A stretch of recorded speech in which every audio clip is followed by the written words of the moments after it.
Сайн байцгаана хүүхдүүдээ. За энэхүү хичээлээрээ эртний Грек болон Ром улсын түүхээр аялцгаая. За өнөөдрийн хичээлээрээ эртний Грек, Ром улсууд хизээ оршин тогтнож ирсэн бэ? За газар зүйн байрлалын хувьд хаана байрладаг байсан бэ? За ямар онцлогтой байсан бэ? За мөн ямар аж ахуй эрхэлдэг байсан бэ? За эдгээр улсууд нь хүн төрөлхтний түүхэнд юугаараа алдартай вэ гэдэг талаар үзэх.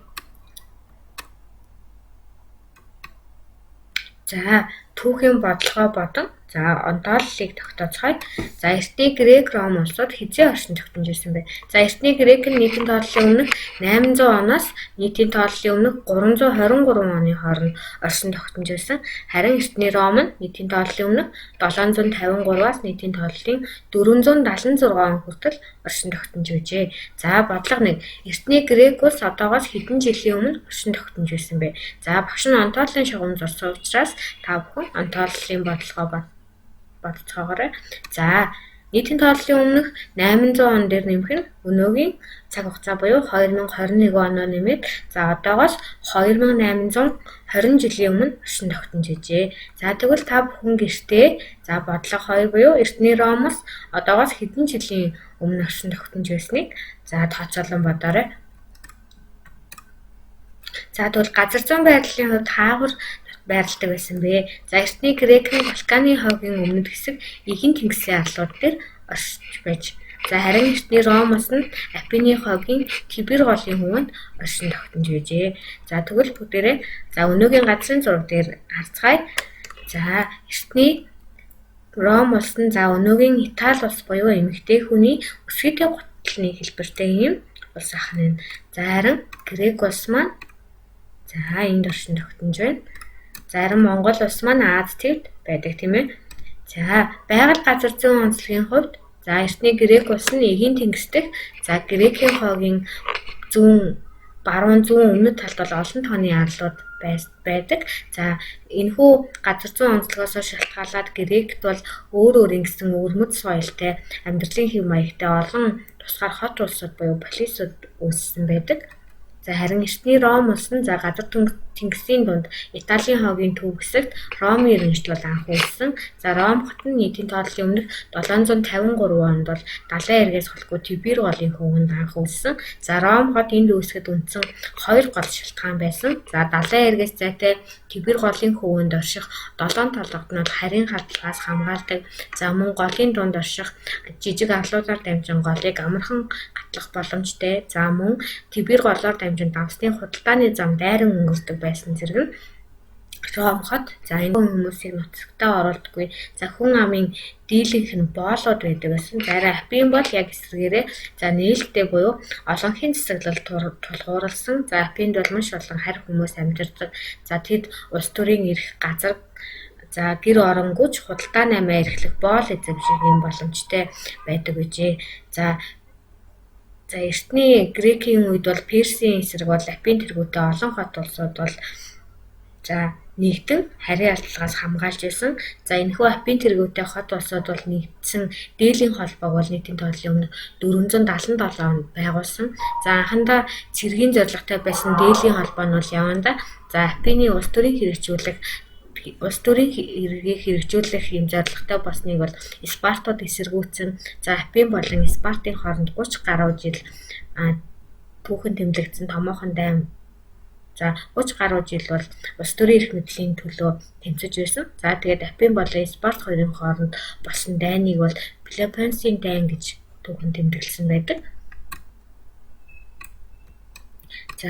Харин Ромын нийгмийн байгууллага нь ямар байсан бэ гэхээр Ромыг бол эртний Ромын хаант улсын үе, Ромын бүгд найрамдах улсын үе гэж авч үздэг.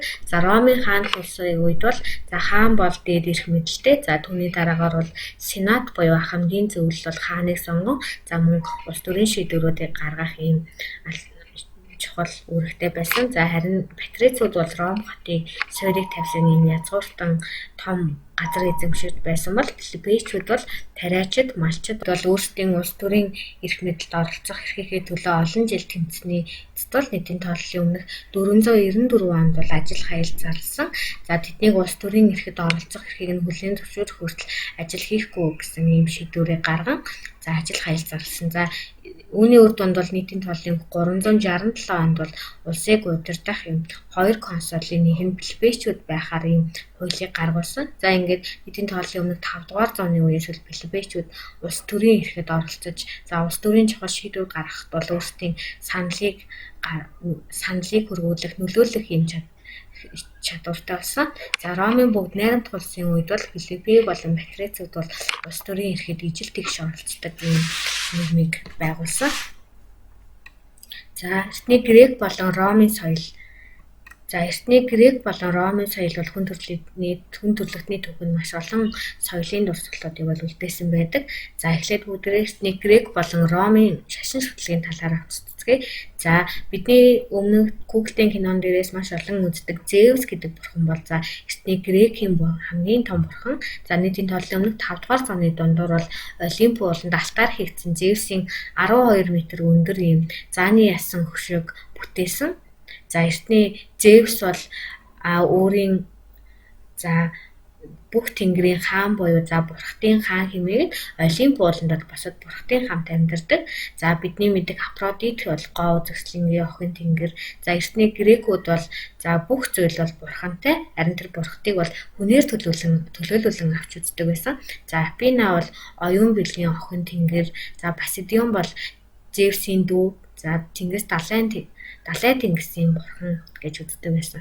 Харин Ромын үед ямар байсан бэ гэхээр за эртний ромчууд бол ихэнх үедээ бол за чон өхөр зэргийг илүү шүтдэг байсан. За тэдний уг гарал нь бол одоо за чонын тижээсэн 2 хүүхдээс гаралтай хэмээн үздэг. За альва за сүүлдээ бол Гректэй мөн адил альва юмс үзэгдэл бүгд бурхантай. За мөн бурхтыг хүнээр төлөөлөн авч үздэг байсан. За Юнитер бол Ромын их тэнгэр бурхан. За Винара бол гоо үзэсгэлэн хайр турлалын охин тэнгэр гэж үздэг болсон. За харин эртний Грек болон Ром нь юугаараа алдартай вэ? За өнөөгийн бидний за 4 жил тутам зохион байгуулагддаг за Олимпийн наадам бол эртний Грекээс гаралтай. За нийтийн тооллын өмнөх 776 онд бол анхны Олимпийн наадмыг бол Грекэд зохион байгуулсан. За Грекийн олон хотуудаас бол тамирчид ирж гуйлд, харайлт, бүх барилдах, зээрэнцэг шидэх, за морин тэрэгний уралдаан зэргээр хоорондоо өрсөлддөг байсан. За Олимпийн наадамд төрүүлсэн тамирчинд бол оливын модны мөчрөөр сүлдсэн цэцгийн баглаан нэтмээр шагнадаг байжээ. За харин эртний Ромын хувьд бол за хүн төрөлхтөнд эрх зүйн тогтолцоо бол маш чухал нөлөө үзүүлдэг. За Ромын анхны бичмэл хуулийг бол нийтийн тооллын өмнөх 450 онд бол сенатор батлуулсан. За энэхүү бичмэл хуулийг бол 12 самбарын хууль гэж нэрлэдэг. За сүүлд бол Ромоос хүчрэгдсэний дараа бол олон улсыг эзэсний дараа за үндэстнүүдийн хууль баталсан. За энэхүү хуулийн гол санаа нь бол баримтаар нотлогдоогүй бол гэмбүүд тооцох ёстой. За цэцэгтэн хүн өөрийгөө хамгаалах сүйгчийн өмнө хамгаалах хэрэгтэй зэрэг юм өнөөгийн за олон улсын улс орнуудын одоо хуульд байдаг за хүний эрхийг хамгаалах гол зүйл залтууд бол энэ үед бас байсан. За хамгийн анхны жүжиг бол эртний Грект үүссэн. За жүжиг нь бол эмгэнэлт болон инэдмэн гэсэн 2 төрөлтэй. За жүжигийг бол амфитеатр буюу задгаа театр зохион байгуулдаг. За энэхүү театр нь бол 17 мянган хүн багтах ийм том театр байсан. За энэ үеийн хамгийн алдартай жүжигийн зохиолч нь бол Эсхил, Спокл, за Аристопан нэр байсан. За Грекийн утга зохиолын хамгийн эртний дурсгал бол Гомерийн за нийтийн тооллын өмнөх 8 дугаар зуунд зохиосон Илиада Одиссей хэмээх юм жүжигийн зохиол байдаг. За харин Ромд бол мөн ийм задгаа театр буюу Колизей байсан. За энэ бол одоо байдаг. За Колизей бол 50 мянган үзэгчдийн багтаамжтай бөгөөд за уртасгасан дугуй хэлбэртэй гадна талдаа номон хаалганы хэлбэр бүхий давхар нийтдээ 240 цонхтой ийм томоохон театр байдаг.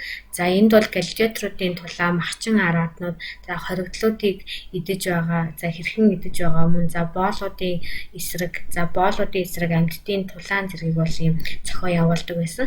За эртний Грекийн задгаа театрт бол одоо ийм жүжиг илүү тавигддаг байсан бол эртний Ромын задгаа театрт бол ийм тулаан байлдаан илүү явагддаг байжээ.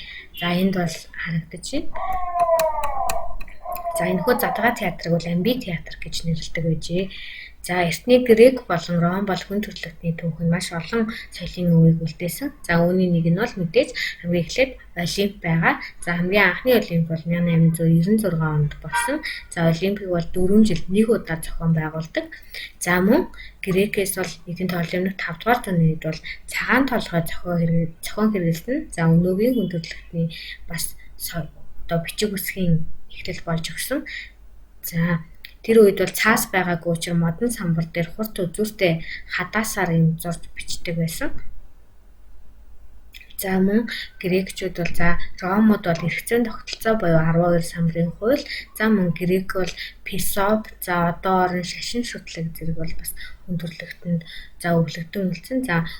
За тухайн үед Грекийн песопчдын хамт томоохон төлөөлөгч нь бол Аристотель, Сократ, Платон зэрэг байсан. За эдгээр эрдэмтдийн үзэл санаа өнөө ч гэсэн за бидэнд бол өглөгдөн үлдсэн байгаа. За мөн математик, за одоо орон зэрэг ийм томоохон соёлын дурсгалыг хүн төрөлхтөнд үлдээсэн улсууд байна. За өнөөдрийн хичээл маань ингээд дуслаа. Дараагийн хичээлээр уулзлаа. Баярлалаа.